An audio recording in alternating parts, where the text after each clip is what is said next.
Kitchen renovation time frame does vary. It depends on a number of factors. Let's say we're just removing the old kitchen and installing a new one. We start day one, we're plumber, electrician, and installer there. We're removing the old cabinetry. The electricians are disconnecting and plumbers the services and putting the wires and pipes back in the new spots. Invariably the new cabinetry can arrive probably before lunch that morning, and our installer gets stuck straight away and starts installing it. We do templates for the stone bench tops.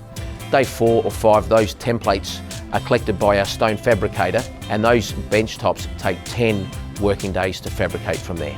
Sometimes we can do it in a day or two quicker, but that should be the expectation. So basically, whilst the bench tops are being fabricated, we're finishing 80–90% of the cabinetry installation. The plastering, the electrical work can generally be completed.